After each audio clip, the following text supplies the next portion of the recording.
SNP's Blackford calls for independence backfire as Boris insists no vaccine without UK. SNP MP Ian Blackford had his calls for independence backfire when Boris Johnson explained the entirety of the UK is benefiting from the coronavirus vaccine. Boris Johnson hit out at Mr. Blackford for ignoring the strength of the UK's economy and the fact each devolved government has benefited from the COVID-19 vaccine. The SNP Westminster leader said the UK government has to act in a timely manner.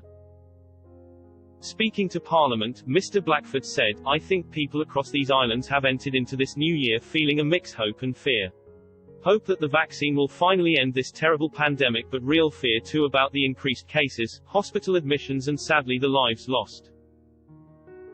He added, "This phase of the pandemic is now a race to suppress the virus and a race to vaccinate our most vulnerable, but if we are asking people for one last effort, if we are asking them to endure weeks of lockdown, then they need more clarity, they need protection and they need financial support. Most importantly, the UK government has to act in a timely manner." He added, "Nobody would say that this Prime Minister is one step ahead of tomorrow or acts and shows leadership in dealing with this health pandemic. The PM was slow to act in the spring of 2020, slow in the autumn and here again, reacts after the events to the threats that we all face." Mr. Johnson replied, "The general tenor of his questions seemed to ignore the fact that I'm delighted to say the whole of the UK has benefited massively from the strength of the economy, the ability of the UK Treasury to make these commitments. And the mere fact Scotland, Northern Ireland, Wales, every part of the UK which received the vaccine is entirely thanks to our national NHS.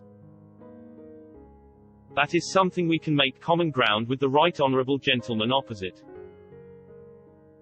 Mr. Blackford also called for the Prime Minister to close the borders to all but essential travel.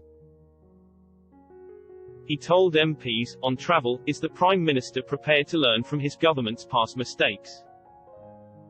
Will he consider closing the UK border to all but essential travel to prevent new strains of the virus spreading?"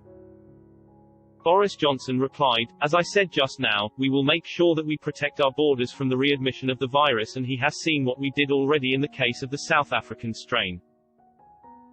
And will bring forward further measures to stop the readmission of the virus."